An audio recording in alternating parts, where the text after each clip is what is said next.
Welcome to Make Your Mark podcast, where guests share their experiences, insights, and tactics to help you accelerate your business. So building, scaling, and monetizing your business is made easier. And I will be your host, Kay Suthar. Hello, everyone, and welcome to another episode of Make Your Mark podcast. And oh my goodness, I'm super excited for this episode. Why? Because not only are we going to be talking about Facebook ads, and I have the Facebook extraordinaire here. Like, she is absolutely amazing. But not only that, I personally know her because she's in the same mastermind that I've been telling you guys about. And so we have been talking behind the scenes of all the different things that she's been going through as when she kind of built her business, the career she knew she wanted to go into, and all those personal nitty-gritty that we all pretty much face, right? All the different adversities. And I knew I had to have her on this show because, boy, she's been through it. And it's not just you guys. I want to show you that everyone goes through different adversities in their life, in business and in their personal life. And she is like Superwoman. When I heard about her story, I was like, wow, wow, wow. We can all learn from you. And so please welcome to the stage. We have the awesome Aggie. Oh my goodness, Kay, what an intro. I literally want you in my pocket to like cheer me on every day.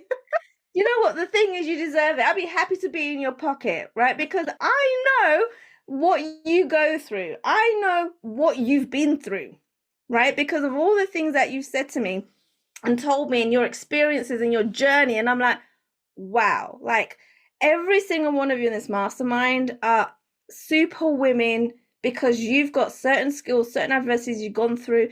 And it's just amazing to me, right? And so first of all, I would love for you to share with our audience today a little bit about your background, okay? Like, how did you even get to this point with running, a business that does Facebook ads? So how did that all come about? So I like to call myself two things, a corporate survivor and an accidental entrepreneur. Okay, interesting. Yeah, so I had a bit of an accidental career as well, if I'm honest, because when I went to university, I studied European politics, basically. And oh my goodness. Anyone who's not in the UK, in the UK, you can pretty much study anything and then go on to do anything, as long as it's not like medicine or law or accountancy or something like that. And I was like, well, I like languages and politics, so I'll just go with it and see what happens. Oh, wow. For a year with it, and it was all fun and games and fine. And then I did loads of temp jobs, I worked for a TV station, like in their film buying department. I worked at like an amazing medical charity for a while, doing fundraising for them, like corporate fundraising. I honestly tried my hat at lots of things, and I was like, I just need money to go traveling. Like, I had my heart set on South America, so I was literally doing odds and sods everywhere just to get money to go. And then I was working at this TV station and I worked for the devil. You know, when you see The Devil Wears Prada, it was like a really unpleasant female boss that I work for. And I have a lot to be thankful for. Like, I honestly think everything that has made me unhappy has redirected me to something amazing. So I met my best friend there, like one of my best friends. So that was an amazing thing that came out of it. It was a very glamorous life. I mean, we went to like amazing film premieres. There were perks that were incredible. Wow. But every day I was out in hives because this woman was making my life hell. Oh, man. So I was like, I've had enough. One day I came home because I was living at my parents' house still at this point, and I just booked a trip, one-way ticket to like Mexico. My parents were like, Wait, okay. A one-way ticket. So that means you weren't planning on coming back. I didn't know when I was coming back. I just booked myself on like a single traveler's tour package, like around Central America, and I was like, right, I'm off. And I was like, what have I just done? I'm like quite an impulsive person. I was like, okay, well, I guess I'm going now. Like, that's it. Wow. So I handed in my notice and I was gone for 6 months, and it was honestly the best thing ever. So wait, hold on a second. You were there for 6 months, right? Why did you decide to come back? Because I had no money. Oh, okay. That's a good. Literally a financial decision. If I had money, I would probably never have come back. So this is when you wish, like, what would my life been like if I was a trust fund baby? Oh, there you go. So what were you doing out there in Mexico? Traveling. So I literally went from like one tour group to another. then after I'd been out there for 3 or 4 months, I ended up meeting some friends, like made friends out there. We just ended up traveling a bit further, and I made it to the south of Argentina, and I really had not a penny left to my name by then. I was like, I really need to come home now. Yeah. And when I came home, I was like, I am really heavily in debt, actually. I need to get a job, any job that I can get. Oh, And wow.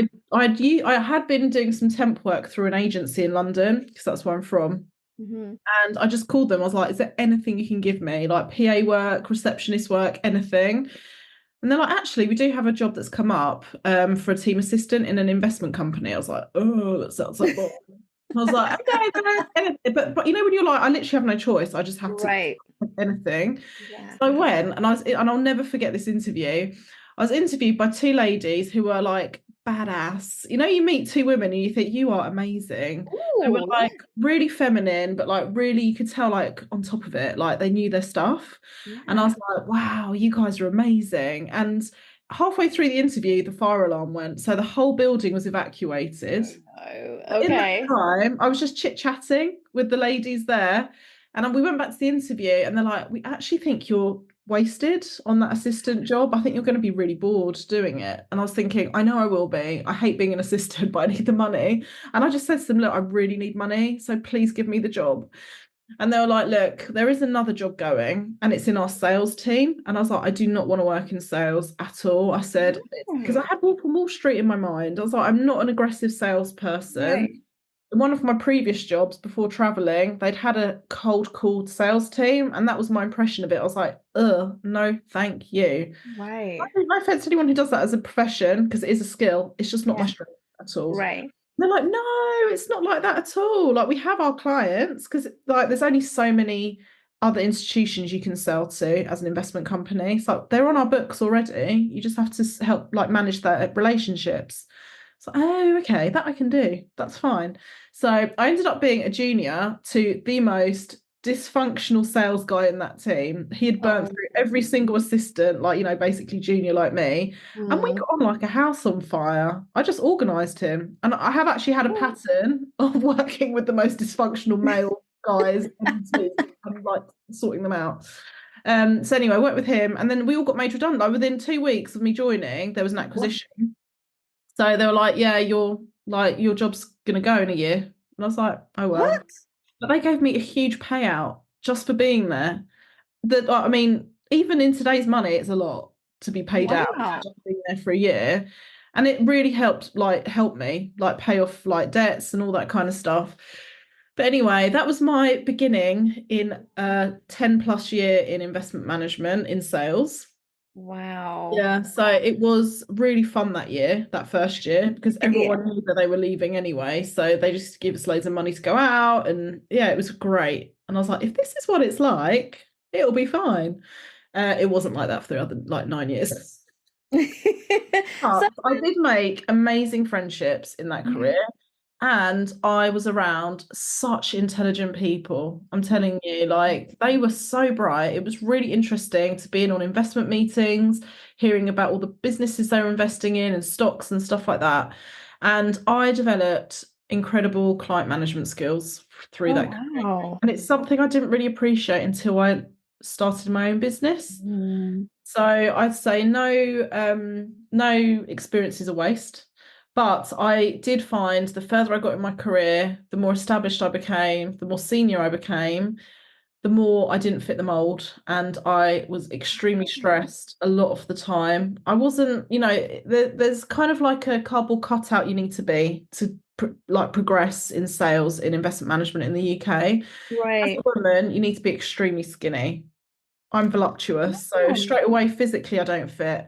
I also interesting. I'm not a posho. I'm not posh, like I'm not like from aristocracy, and I Yeah. went to boarding school, which apparently is a prerequisite, the unwritten rules. Really? Yeah, so it's like, okay, well, like no one really knows what to do with you because you're not really the same as everyone else. Wow. So I was Is like, that is yeah. that going into the modeling world? Like, I mean, sales is a bit. I mean, you've seen Selling the OC, haven't you? Yes, They we all loved look a it. certain way. Yeah, most of us have watched that on Netflix, right? And so, yeah, I guess when you put it that way, yeah, you got to be, your image has got to be a certain way, right? You got to look a certain way. You got to be like a zero, Mhm. right? And, wearing heels and everything. I don't know how they managed to do that. Yes, I wore the suits, I had the heels, and I dressed the part. But I don't know. They were like, "Oh, you're just not made out for sales." And I was like, looking at my company now, I'd say I think I'm all right at it. Honestly, like my biggest lesson, I think, so far has been don't let anyone tell you what you are or what you aren't. Do you know what I mean? Like telling me, oh, Absolutely. you're not really a salesperson. It's like, well, if you have your own company, you need to be good at sales. Otherwise, you will never ever have a viable business. Definitely. So that's like a bit of a two fingers up to them. Wow. Wow. Yeah. I like So it though. I like it. That's really honestly, but the thing is, I was so broken, like working in that career. Like my confidence was shot to pieces. I was quite badly bullied in one of my roles. Oh, wow. My final role, my boss was also very unsupportive. And I kind of learned a lot of how not to be a boss through the bad experiences I Right. had. But I Yes. was having like spontaneous allergic reactions because I was so stressed. I had adrenal fatigue. So it got really bad. And I was like, I really need to change my life. I cannot live like this. There's got to be more to life than this. I Mhm. mean, I stuck around because I managed to save enough for a deposit on a house in London, which for Wow. anyone who knows the London market is not easy to do. I Right. enjoyed traveling. I had really nice lifestyle because of my job. Mhm. But day to day, I was literally I had that constant dread in my stomach. And it was so exhausting to be always so stressed. And then I was just about to leave and I Mm. found out I was pregnant. And I was like, well, I'm not leaving now. I'm gonna wait until I have my maternity leave. And then before, like as I was like preparing for my mat leave, I Yeah. started being more and more involved with digital marketing because we were such a Oh, lean team internally. So I had to get involved in that side of things. And I was like, what is this? This is amazing. Like, this is so interesting. And this is oh, way more interesting than what I'm doing day to day. So I tried to find any excuse I could just to be with the digital marketing girls, just to like learn everything I could from them. And I was like, there's something in this. Like for the first time ever, I'm like intrigued. And I'd never been intrigued by anything before ever in my life. So I was like, wow. I need to learn more about this. Yeah. So I started like, and I also started listening to a podcast called the Unofficial Shopify Podcast. Oh, wow. Okay. Wait, how long ago was this? This was a long time. This was like 2018.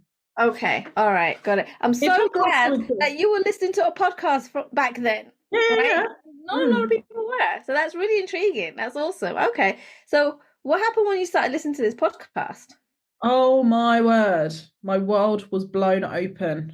How? Yeah, because it was, I don't know what it's like now because I honestly haven't listened to it since, but it did change my Okay. life. I should probably put a review on there if they're still around. Absolutely. I think they are still around. Absolutely. Yeah. Because it was all founder stories, which I love. I love to Yeah. hear how people, and I guess this is what we're doing, right? How people Exactly. set up their businesses, why they did, how like fate sometimes intervenes, and Yes. kind of your world changes for like reasons you couldn't see coming, kind of thing. And it was all about people that had just set up online businesses, like online stores with Shopify, and how they had made a lot of money. I was like, this is incredible, like that this is all going on because in the finance industry, it is slow. It's so regulated. It's not very technical. They're about 20 years behind technologically compared to everyone else. It's all very pale, male, and stale, let's be honest. Yeah. So Right. this is like completely blew my mind. So I was like, I need to do something digital. I know that. I mean, that is the future anyway. So I started doing research and I found the Digital Marketing Institute and they did a postgrad diploma. And I was like, Ah, okay, it's all online, which before mhm. COVID was pretty unheard of. So I was like, what is it going to be like? Is it going to be good quality education? Because it's all online.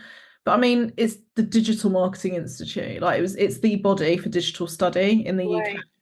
So 6 weeks after I'd had my baby, I was given my redundancy notice. I Yes. knew it was coming as well. I like, you just Mm. feel it in your gut, it's going to happen. Wow. It was like a Wait, weight so of by this point, you've been made redundant twice now in your career. yeah, in finance. I was actually talking to one of my ex-colleagues about it today because she was made redundant for the fourth time in No 20. way. What, in the finance industry? Yeah, they call you every year. Oh my Yeah, it's goodness. ruthless. So the first time was obviously when I first started out, and that it's actually Mm. like it's like bookends actually, isn't it, to my finance career? Because it was like when I first started, within 2 weeks of starting, I was told my Yeah. job was going, and then I was made redundant on maternity leave, and I left the industry. So yeah, two times, Wow. like my beginning and my end, and I've never Yeah. realised that before this moment. So yeah, There you go. Wow. yeah, That's pretty cool. it's quite a tidy end to that. But Yeah. anyway, that was a weight off my shoulders. Honestly, like I was just so relieved that was over. Mm. Um, and yeah, it was all a bit dodgy, if I'm honest, to make Yeah. someone redundant on mat leave. But with the payout they gave me, I funded my postgrad diploma. So Amazing. I was doing that from when my son was 5 months old, and my No. husband was doing a career break at the time. So he was doing the childcare and I was studying. Oh, wow. So it worked out really well. And it's the first time in my life that I've ever studied something and the time flew. Like I used to go to my local library because I had nowhere to like work at home, Right. study the whole day. And it was literally like I just arrived and I looked up, I was like, oh my God, it's time to go home. Amazing. So, was it at that point you realized you found your passion? Yeah, definitely. I was like, this is what it feels like. So I was like, okay, finally. But then I realized I hadn't actually found it. Oh. Wasn't until I found ads. That's when I found my passion. Ah. So, as part of my postgrad diploma, I had to do a case study on an actual business and do like a digital marketing plan for them, strategy. So, I ended Right. up working with like an eco detergent company that didn't have any digital in place. And that Mhm. was incredible for me. And I was like, oh my God, this is so much fun. Like planning out how people can make more money in their Yeah. business by having digital marketing. Then, when my diploma ended and I graduated or whatever, COVID hit. Oh Okay. no. So Okay. I graduated in the March, and that is when all the lockdowns started. Yes. And That's right. my plan had been, and this is why when you look back, and it's only when I talk about it that I realized that every knock actually diverted me to something better. So I was like, right, I had it all planned out in my head. I was gonna Right. like graduate, and then I was gonna find there's a really good agency about half an hour drive from where I live. So I was like, I'm gonna apply for a job there. Then I'm gonna do my 9 to 5, so I can drop my son off at nursery before, go Yeah. to work, and then finish at 5 and go and pick him up by 6. It was done. Like in my mind, that was what was gonna. Wow. But COVID happened, and Mm. I think everyone can appreciate that the world turned upside down at that Yeah. time. Yeah. And every agency was culling their staff, like everyone was letting staff go. So, like, well, all of our clients have had to shut their businesses, so they're going to cut their marketing. So, we need to cut our staff as well. Little did they realise that the whole world was going online. So, actually, they would need a lot of staff to manage all the work that was going to be coming in. But it made me realise that a lot of agencies were only hiring graduates because they're cheap, Oh wow. or people in the early 20s, so maybe have 1 or 2 years experience, again, because they're cheap. And I was Yeah. like, I've literally just come out of a 10 plus year career in investment management, which paid me really well. I really couldn't go back to earning under 20K a Yeah. year. And I was like, I know the skills I have will earn people so much money. And I was like, also, they were like saying, oh, you'll get a beer fridge and you'll get a ping pong table. And this was the benefits of working there. What? Wait, that doesn't sound like work. And I was well, it's like a empty perk, right? Because they want to Yeah. attract teenagers. Ah, okay, gotcha. Yeah. I was like, I literally just want to be paid fairly and Mm. work just set hours. Not that I'm going to be expected to work till 1 in the morning if there's like a client pitch or something. So I was like, this is not friendly at all for like a early 30s career changer that's just had a baby kind of thing. I was not attractive on paper at all. And I was like, just take a chance on me. Like I am amazing. I Yeah. would be such an asset to your company. So I was like, okay, well, that door's closed. Like no one's hiring me. And I was like, I guess I'm just gonna have to set up on my own. So that is what I did. Oh, I had no choice. Everyone's like, oh, you were so brave to set up your company. I was like, I literally had no choice. That was my choice. I had to make money, so I had to set up a company. And but at you the know what? That's kind of like, again, right? The universe kind of pushing you in a direction that you needed to be in, right? See, this is what I kind of, the way I figured it out is like when you're planning, right? Things don't always work out because it's not meant to, that's not the plan. That's not the plan that's for I've you, learned right? that. I've learned that, yeah. Right? And then all this kind of adversity happens to you, right? Mm. Well, or for you, should I say, because it's trying to push you in the direction you should be at, Yeah. right? And so that's what's happened to you, right? I'm a big believer of that. Yeah, I also think that something that's been said to me time and time again since I started my business is every rejection is a redirection. Yes, And it's absolutely. I so love that. true. Like at the time, you might not see it, and you Mm, might actually be crying yourself to sleep every night because things aren't working out. But then you look back and you're like, ah, that's why that had to happen because this is yeah. happened. But yeah, Yeah. believe me, I knew nothing about having a business at all. It's been a massive learning curve. I don't think anyone really has like a blueprint for how it's meant to go or how like the Right. best way is to have a business. Yeah, and I think with us being in this mastermind as well, I think we're really learning that like there isn't a particular way, right? There's several ways of doing all these different things, sales and marketing and like lead generation. Like there's so many ways, but you've got to find your way, what works for you, right? And I think that's one of the things that's really been highlighted to me, right? And now it's like every single one of us are on this journey trying to figure out what is the right way for every single one of us. Mhm. I think one of the really important lessons I learned Mm. in my sales career in investment management, and it's a mistake I see again and again and again, Ah, is if you're selling to someone, selling yeah. and serving, first of all, it's not sleazy or anything like that. You Mhm. have to listen, and people never listen to what the problem is that their customer is having or client is having. So they never really match what they have to what they need. And Mm. that's where the friction happens. And I've noticed I'm a very good observer. So I watch a lot. I'm like, what is working? What isn't working? And one of the biggest shocks to me, and it's so naive, like, when you look back and think you're an idiot. So when I decided to launch my own business, Mhm. I was so scared about talking on LinkedIn about it because I thought everyone in my old career is going to think, who the hell does she think she is? Oh, She's, suddenly this digital marketing expert. She has no experience of it because she's always been doing like investment sales and all that kind of thing. And I remember reaching out to people in mm. the DMs saying, oh, I've seen this on your website. I think this would, have you tried this? And like unsolicited advice, number one, never do it because no one wants to know. Right. But I had always worked at global names in Ooh, companies, right. and our sales teams weren't like cold selling ever because we already had relationship managers at all our clients. It was never that I had to ever approach anyone cold. But if Yeah. I suddenly said, oh, I'm from this company, the door opened. I didn't have to work that hard. Like Mm. as soon as you said I work for this person or this company, they'd take a call, they'd go for coffee with me, whatever. Suddenly I'm Aggie and everyone's like, who the hell are you? You are no Right. one, why should they give me their time? Everyone is Mm. busy and no one owes you a favor. And that is what I learned very quickly. And it sounds so naive that I thought that people would just like jump on a call with me or even reply to my emails. That was a shock. But now I Wow. get that. I get people Yeah. like expecting me to drop everything to come into London for a coffee with them. And I'm like, I just don't have time to do that. Like, tell me what you need, and if I can help you, I will.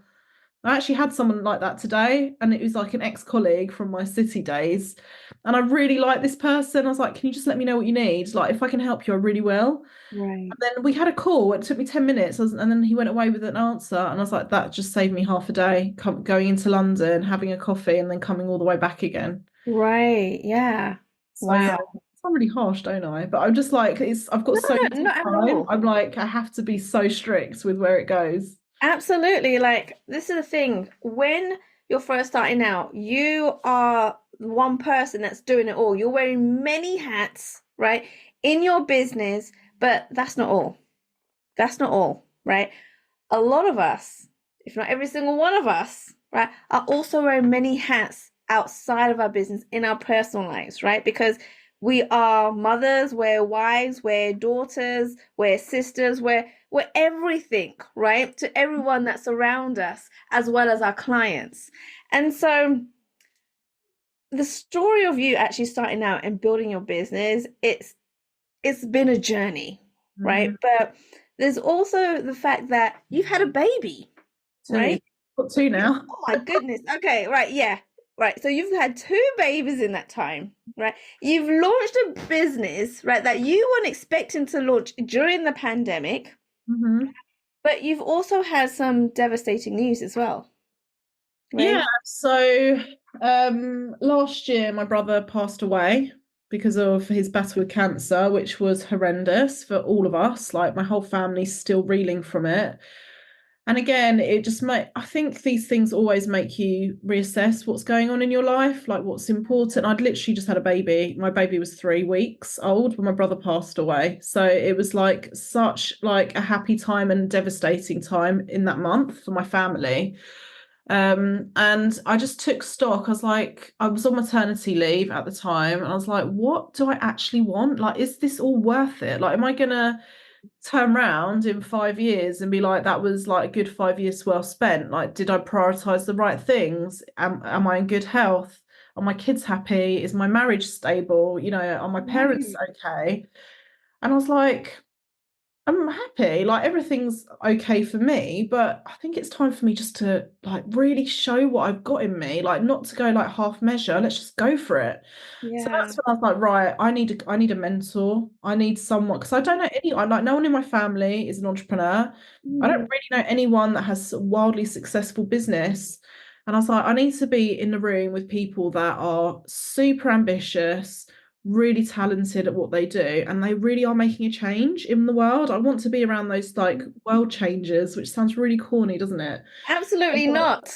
That's what we I all want to be around like secretly. that dynamic energy where anything's possible. Like I don't have time for negative people. Like if you want to do something, of course it's not going to be easy. Like nothing worth having is easy, but you find a way to do it. And no matter how much you get kicked, you will find a way to get it to happen. So I was like, right, I need to find a mastermind, and there are so many rubbish ones around, like so Yes, many they are. snake oil salesmen around or saleswomen, whatever. I'm gender neutral on that because it's on both sides. And I had been following Lisa for a couple of years because she's in the online space and I am.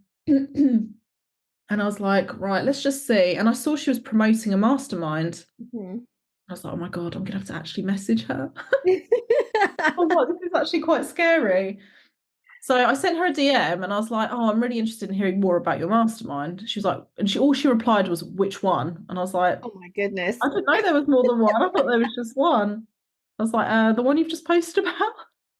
She was like, okay, well, let's book a call. Like, I'll get someone to send you a link. And I was like, oh my God. I was like, holy gobble. I was like, that is Wait, so like, how did you know? Right, because there are so many of them around. How did you know this was the mastermind that you had to be on, that this is what you wanted? so I've been having my eye and I've kind of been thinking that this year would be the year I invested in myself, like properly. Mm. So I've had my ear to the ground about masterminds and hearing what other people are doing. And to be honest, all the ones I heard about were all about mindset, which is obviously really important. And I'm really glad that we've got a mindset coach in Lisa's mastermind. But I literally just needed someone to say, don't do that, do this. Like you're going to waste your energy doing that. That's not financially viable. You need to do this and this and this. Or have you just thought about this and this and this? And I have to say, like one of the benefits of the mastermind, which I did not anticipate when I joined at all, and it wasn't even on my radar, this would be a side effect. My world has been opened to so many possibilities just by the people in that mastermind because everyone's in a different industry. I'm the only digital marketing person in there, and Right. everyone has made money doing different things. There's opportunity, there's literally money everywhere. There is. Like when you see the opportunities around, it's more the challenge is understanding where to focus your energy and how long to focus it there. That is honestly the biggest thing. So Mm. I remember booking this call and I was terrified. I was so terrified. I was like, oh. I went on the call and Lisa was amazing. She was so lovely. Yeah. And she was like, why do you actually want to join this? I was like, I need to be in a room with Hold a people. second. So Lisa actually got on a call with you, not one of her team. Yeah, I spoke with Lisa. Wow. Okay, see, that's rare in itself. Oh, is it? I didn't know that. I've Most literally of just the learned time, that now. yeah, most of the time you'll have someone else on the team. You never find that the CEO, the founder, the creator, right, is the one that actually gets on the call. Right. So that in itself speaks volumes. Because the thing is, I know this probably sounds arrogant. I know I'll make money, like big money at some stage. Yeah. That isn't like I know that I've got it in me to do that, and I know my business is going to be an amazing, successful company. I'm still really early in it now. But I just know that my network isn't like the strongest because I've never really had to have a business network because I've always been in a really specific niche in finance. So I was like, I just need to be around people that share my mindset, that are, looking to grow something incredible. And I said that to Lisa. I didn't mention money once, and she did actually say since, hasn't she? Like anyone that talks about money did not get in. Yes.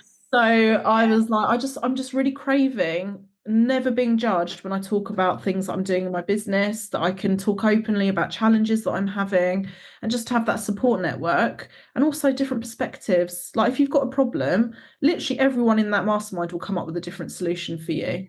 It's And I very love true. that because you can kind of get into a bit of what's it called? When you're like tunnel vision, that's it, because everyone around you is doing exactly the same thing. And it's like, well, it's not working. Like, we need to try something different. So that's why I really enjoy it. Yeah. Oh my goodness. Okay. I want to talk a little bit about what you do, right? These Okay. Facebook ads, because even I'm learning things, right? Because I'm like, I guess I've been like with most people saying, like, they're saying Facebook ads don't work anymore, right? Like, Facebook has changed so much. It's not working the way you used to. There's no point in putting money in. But you've given me a different insight. Yeah, it does work, but you've got to make sure you're being strategic and you've got to know what you're doing. And you've got to know your numbers. And then this whole meta ads, and I'm like, okay, now I have no clue. You've like totally lost me. Right, so could you explain a little bit about what's going on with Facebook and what is this whole meta ads that people are talking about? Okay, so first of all, completely normal response. And this is the thing as well, which is really Mm, refreshing to me because I'm always around people that do ads, and I'm doing this in yeah, inverted commas for anyone that isn't watching the video. I kind of forget that it's not normal, that people don't know, right. So that's good that I'm reminded that it's not a normal conversation. Even my husband's like, I have no idea what you're talking about. So basically, digital advertising, all the online ads. So Meta is basically Facebook and Instagram. It's the parent company for Ah, Facebook and Instagram. And anytime that you're on your phone or on your computer and you're on Facebook or Instagram and you see those ads pop up, sometimes you can tell they're ads really quickly. Other times they kind of just blend in. My company will manage those ads. So I work as a partner with lots of brands selling products. So we work specifically with e-commerce companies, and we will support them in running profitable campaigns for their companies. okay. Oh, I love that. Okay. And so the only difference is basically is Instagram and Facebook running together at the same time simultaneously. So all of a sudden, actually, you're broadening your audience. Is that right? You literally give money to Meta, and then Yeah. they will distribute the money across their platforms. And basically, their AI, their algorithm, is the most sophisticated algorithm in the world. No way. I didn't know that. Meta has the largest ad platform. It overtook Google this year. Stop. Yeah, it's like such a powerful machine. And it is incredible. It is honestly, it changes businesses advertising on there. And I've seen it. I've seen it firsthand. It's so Okay. powerful. So I've got to ask you this question because I'm thinking it, and I'm probably a lot of other people listening to this or watching this are thinking it as well. So if it's that really good and that powerful, that kind of sounds scary too, right? Yeah, Because yeah. right, Don't don't be scared, be prepared. That's my that's my slogan. I'm running with it. okay. And so do you teach people on how to do this themselves, or do you do this for people? Both. Oh, awesome. So my agency has a done for you service. So we will work with e-commerce brands that completely take control of it with the, you know, it's a collaboration. We work with the brands to Yeah. get their ads running as best as they can. I also do consultancy with brands. So I will work with the in-house teams or with the founders to support them in their strategy. And I'm not sure when this episode is coming out, but I will be launching the first ever UK accredited Facebook ads course in September. So Oh, you will be able to get accredited as a Facebook ads manager from oh, September. no way. Yeah, Oh, that is super cool. And I guess once you've been, well, I guess when people are accredited, and that's something that people can actually promote and advertise themselves as well, right? So it kind of leverages their authority too. absolutely. So, you know, either in-house teams, you can invest in your team in-house to learn how to manage ads, or maybe you want a career change too, like I had, and you want to upskill and do something different. It's perfect for that as well. Oh, I love it. I love it.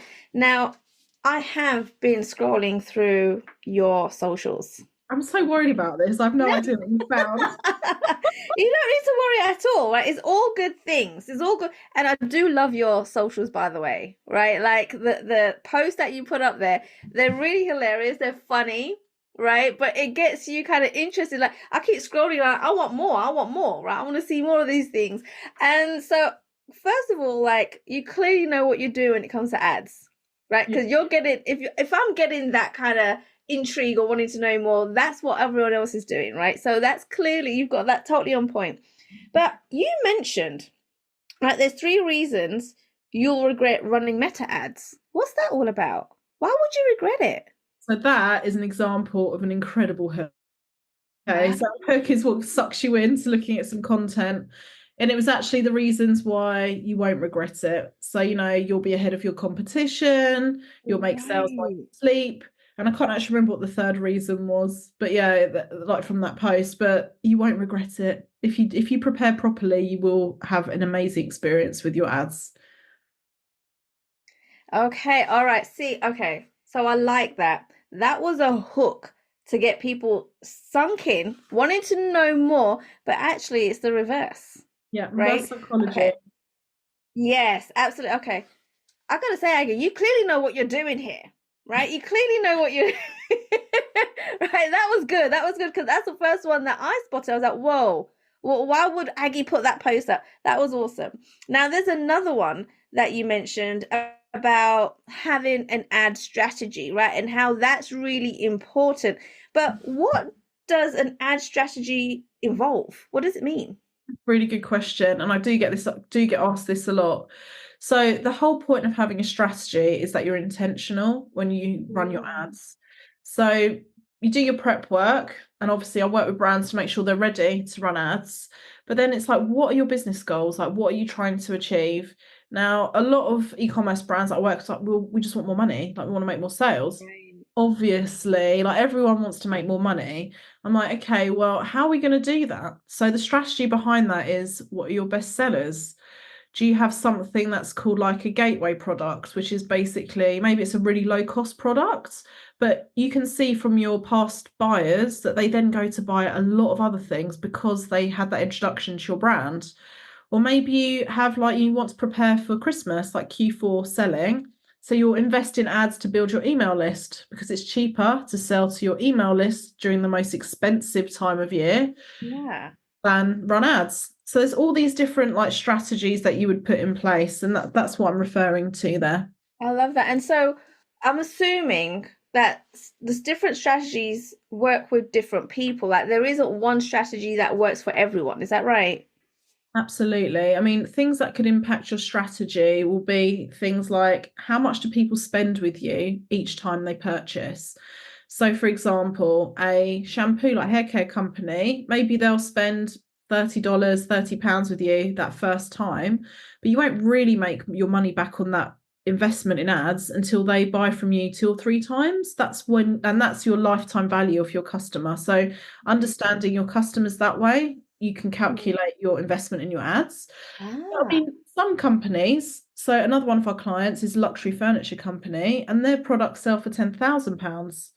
So there's a different approach to selling £10,000 furniture versus shampoo for like $30. Right. So understanding how you sell those things, how you market those things long term as well, because it's all about the sustainable business model, not just a cash and grab, as I say. Yes, absolutely, absolutely. Now, Aggie, you did mention to me that for our audience that are listening or watching to this episode, that you have a little gift for us. Is that right? Could you tell us a little bit more about that?